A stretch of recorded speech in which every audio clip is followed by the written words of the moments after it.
back to Patnubay TV.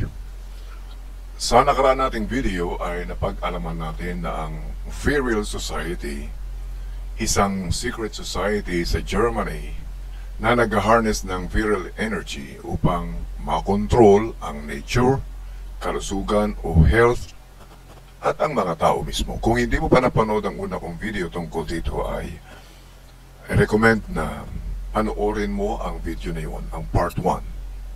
At alam nyo ba na ang Virile Society ay binubuo ng 4 na kababaihan na nagpapahaba ng buhok upang makipag-ugnayan sa mga alien. Ito ay isang bahagi ng masalimuot na kwento na nag-ugat sa mga conspiracy theories na nabuo sa kalagitnaan ng ika-20 siglo.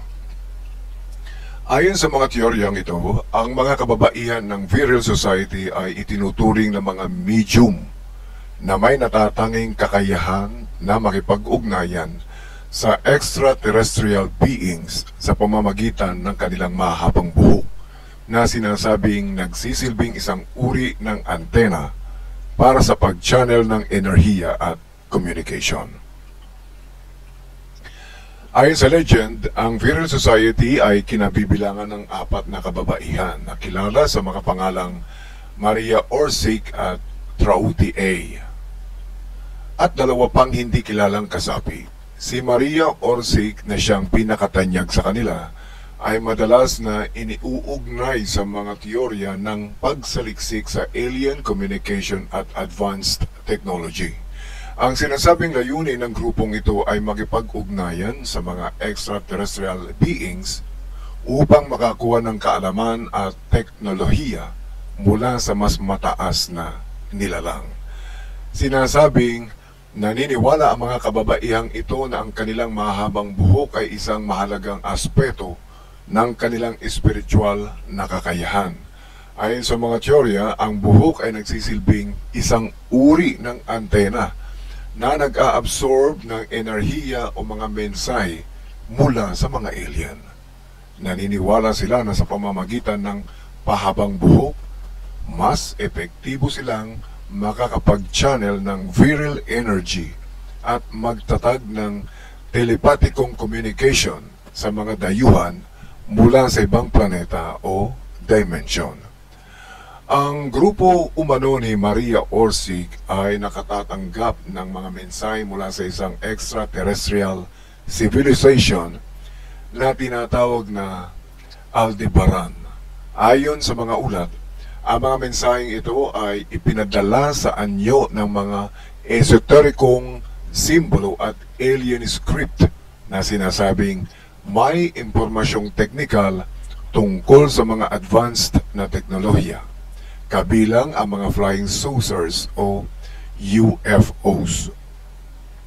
May mga nagsasabing ang Virile Society ay bahagi ng isang mas malaking esoterikong kilusan na naglalayong gamitin ang mga kaalamang ito para sa kapaki-pakinabang ng Third Reich o Nazi Germany upang makakuha ng superior na teknolohiya o spiritual na kapangyarihan.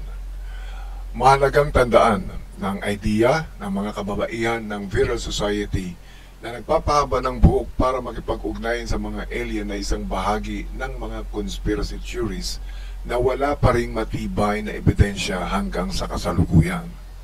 Ang mga ulat na ito ay nagmula sa mga post-war narratives at esoterikong paniniwala na unti-unting napalawak ng mga tagasunod ng occult at mga UFO enthusiasts. O maaaring ito ay binura na lamang ng ilang mga taong makapangyarihan upang ito ay hindi na maipagpatuloy ng mga taong unang nakaalam ng virile energy.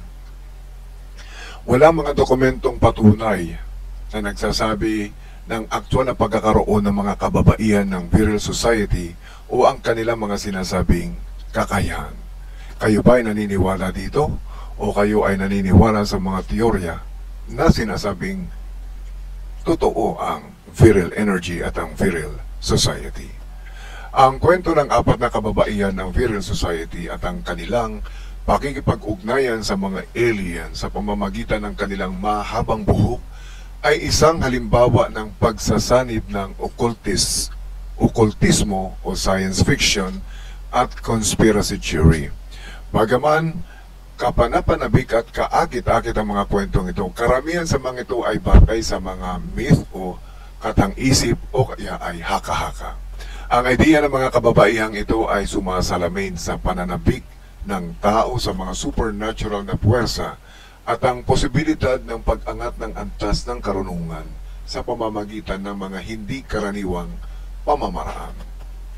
Hanggang ngayon, walang malinaw na napatunayang ebidensya na nagpapakita na may mga aktual na kasapi o grupo na nagpapatuloy sa Viril Society.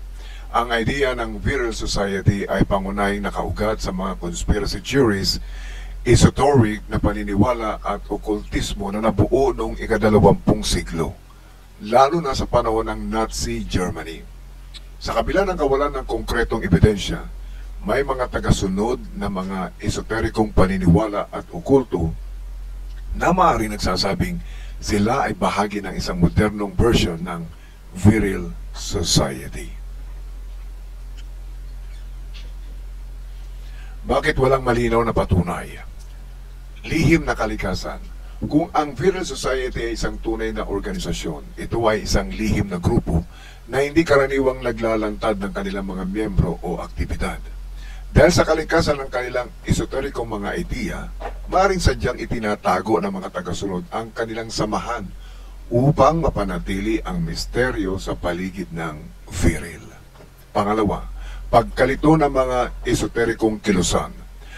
Maraming grupo ng okultismo at esoteriko sa buong mundo ang nagsasabing may kaugnayan sila sa mga idea ng Viril. Ngunit karamihan sa mga ito ay higit na nagpapakilala sa mga sarili bilang bahagi ng mas mataas o bagong spiritual movements. Hindi malinaw kung ang mga grupong ito ay tunay na konektado sa orihinal na konsepto ng Viril Society o kung sila ay umaangkop lamang sa modernong pananaw ng esoterikong kasaysayan. Sa kasalukuyan, may ilang modernong esoterikong grupo na nagsasabing nagpapatuloy sila ng mga ideya o aral na may kaugnayan sa Viril. Gayunpaman, ang mga grupong ito ay kadalasang bahagi ng mas malawak na komunidad ng okultismo o New Age spirituality at hindi eksaktong kinakatawan ng Viril Society mismo. Ang kanilang lokasyon ay iba-iba, mula sa Europa, partikular na sa Germany hanggang sa North America, kung saan aktibo ang ilang UFO at occult enthusiast groups. Sa panahon ngayon, ang mga ideya ng Viril Society ay buhay sa mga forum ng conspiracy theories at esoterikong mga grupo sa internet. Ang mga ito ay kadalasang tinatalakay sa mga website at social media pages na nakatuon sa UFOs, alien encounters at ancient technologies. Minsan, ang mga taong interesado sa mistisismo at alternatibong kasaysayan ay pinagsasama ang mga konsepto ng Viril sa iba pang popular na conspiracy theories tulad ng mga Nazi UFOs at mga lihim na teknolohiya ng Third Reich. Ang mga lokasyon ng mga posibleng tagasunod ng Viril Society, Germany at Austria. Dahil ang Viril Society ay sinasabing may kaugnayan sa Alemanya at Austria, inaasahang may mga tao o grupong interesadong magpatuloy ng esoterikong tradisyon ng Viril sa mga bansang ito. Sa mga esoterikong circles ng Germany, may mga patuloy na diskusyon tungkol sa mga sinaunang enerhiya tulad ng Viril. Pangalawang lokasyon, United States. Sa US, maraming UFO enthusiasts at occult groups ang nagsasabing nakikipag-ugnayan sila sa mga idea ng Viril. Ang mga idea ng advanced alien technologies at esoteric power ay popular sa ilang mga komunidad, lalo na sa mga tagasunod ng conspiracy theories. Pangatlong lugar, ang United Kingdom. May mga aklat at blog mula sa UK na tumatalakay sa mga esoterikong grupo, kabilang ang mga maaaring nagmula o na-impluensya ng Virile Society. Ang New Age movement sa UK ay minsan din ay tumatalakay sa mga sinaunang enerhiya at mysticismo na maaaring nag-aangkin ng mga kaugnayan sa Virile. Sa kasalukuyan, walang napatunayang grupo o individual na maaaring ituring bilang direktang tagapagpatuloy ng orihinal na Virile Society.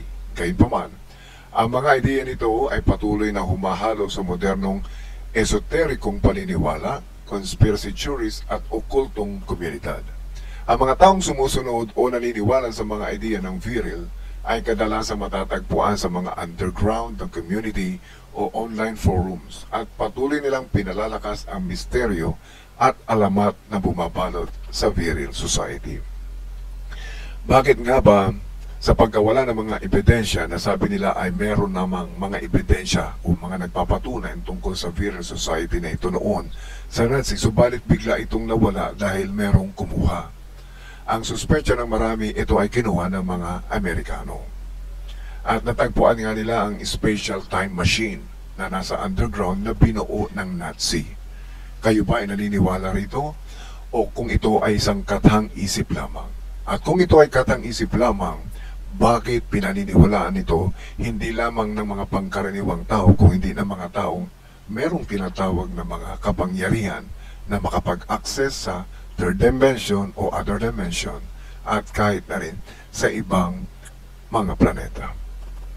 Hanggang sa muli mga kaibigan, maraming salamat sa inyong panonood sa ating Part 2 series ng Virile Society. Kung ito ay video para sa iyo at nakapulutan mo ng magandang idea o informasyon ay mangyari lamang na kung hindi ka pa nakasubscribe ay mag-subscribe ka na sa aking YouTube channel. Maraming salamat. Hanggang sa muli.